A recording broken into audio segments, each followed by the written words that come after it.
Bonjour et bienvenue dans le talk Zoom Invest. Aujourd'hui, nous allons parler Small et Mid Cap européenne avec nos deux invités, Alban Préaubert et Hugo Mas, co-gérants du fonds Sycomore Sélection Mid Cap. Bonjour messieurs. Bonjour Anthony. Bonjour. Bienvenue. Merci. Alors, on est obligé de parler de l'actualité chaude des marchés avec ce nouveau variant Omicron. Est-ce que ça représente un vrai risque pour Sycomore et est-ce que ça vous a incité à changer peut-être vos perspectives pour 2022 ? Alors non, on n'a pas changé nos perspectives pour 2022, même si à court terme, ce variant crée de la volatilité, de l'incertitude et un phénomène de risk-off sur les marchés, ce qui est logique. On continue de penser que le milieu médical et scientifique va adapter les vaccins de manière assez rapide et que c'est un phénomène transitoire et on reste très positif sur les small et mid cap pour 2022. Super. Alors, avant de parler de 2022, on va peut-être faire une rétrospective de 2021. Ce qui s'est passé sur votre classe d'actifs, quels ont été les faits marquants de cette année 2021 ?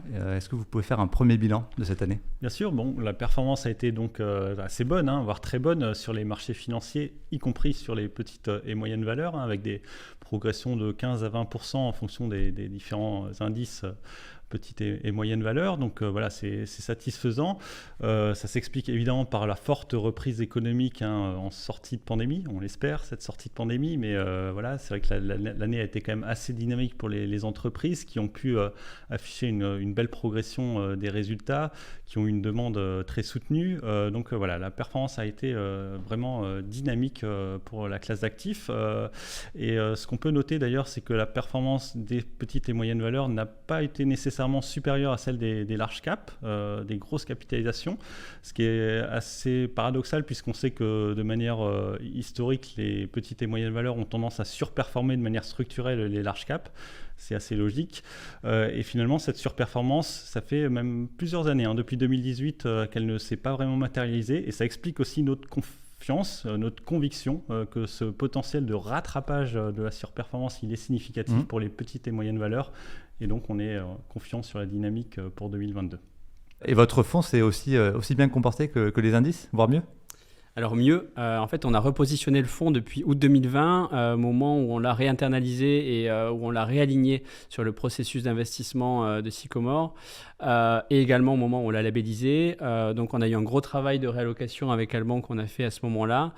Sur la période, le fonds fait 46% depuis août 2020 contre à peu près 33% pour l'indice. Et depuis le début de l'année, c'est également une satisfaction. Le fonds est à 22% de performance contre 16% pour l'indice. Donc pour l'instant, on est satisfait, on espère que ça va continuer. Alors c'est des très belles performances, on peut se demander si ça ne va pas s'arrêter un jour et s'il n'y a pas plus de risque au final de s'exposer aujourd'hui sur les marchés actions, en particulier les small et mid cap. Est-ce que vous pensez qu'il y a toujours de la performance à aller chercher en 2022 ? Oui, encore une fois, on reste assez confiant puisque alors c'est vrai que la progression des résultats devrait se poursuivre sur 2022. Il y a eu une appréciation des BPA, des bénéfices par action, qui a doublé sur 2021, mais avec un effet de base sur 2020 qui était évidemment peu exigeant avec la crise du Covid. Et ensuite, voilà, on attend toujours une vingtaine de pourcents, voire un peu plus, autour de 25% de croissance des BPA sur 2022. Donc ça reste très significatif. Et en plus, on est sur des niveaux de valorisation qui ne sont pas nécessairement extrêmement élevé. Alors certes, on est un petit peu au-dessus de l'historique en absolu pour les petites et moyennes valeurs, à 17 fois contre un historique plutôt autour de 16 fois. Néanmoins, la prime des petites valeurs par rapport aux grosses valeurs qui est habituellement autour de 20%, ne se situe seulement autour de 10% à l'heure actuelle. Donc on pense encore une fois qu'il y a une dynamique favorable qui attend les petites et moyennes valeurs. Et d'ailleurs, ça s'est aussi matérialisé dans les flux qui sont revenus en territoire positif sur cette classe d'actifs sur 2021. Et on pense que ça peut se poursuivre. Alors comment est positionné le fonds aujourd'hui si on ouvre le capot du fonds ?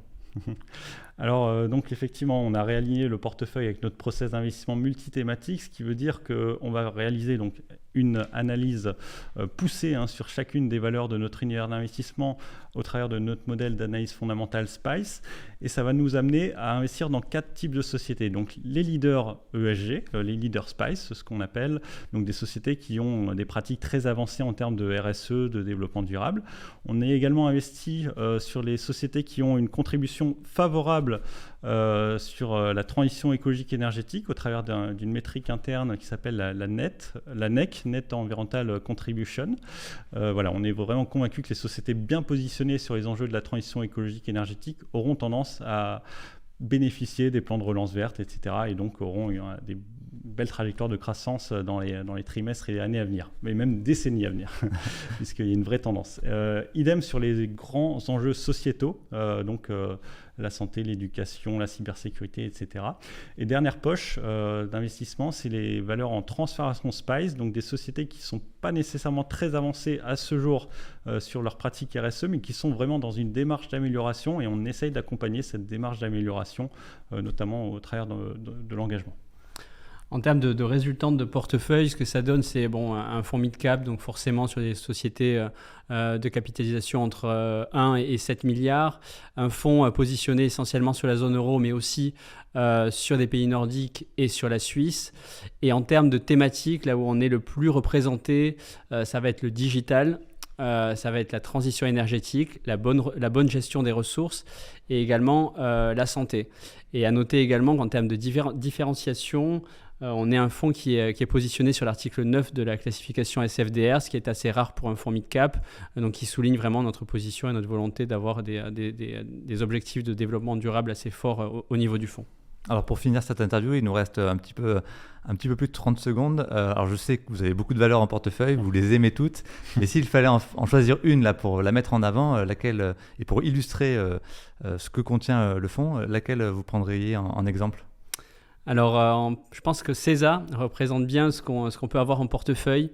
C'est une des positions les plus importantes du fonds. CESA, c'est une société italienne qui est positionnée sur la distribution de logiciels et data center, et également sur tout ce qui est service IT. C'est un des leaders italiens. C'est une société qui a un boulevard de croissance parce que l'Italie est en retard sur la digitalisation de ses entreprises et également petites et moyennes entreprises. CESA est un acteur majeur. Il a connu un historique de croissance très fort. On est à 10% de croissance sur le chiffre d'affaires sur les 10 dernières années, plus de 15% sur le résultat opérationnel, une très bonne génération de free cash flow. Donc on pense que ça va continuer sur cette voie-là. On est assez confiant sur cette valeur pour 2022. Et en plus de ça, sur le côté social, ils ont une très bonne appréciation, une très bonne gestion de leurs employés. Ils favorisent la formation, la diversité et ils ont effectivement des effectifs en forte croissance, à peu près de 15% sur les dernières années. Merci beaucoup, messieurs, d'être venus. Merci. Et à bientôt. Merci, à bientôt.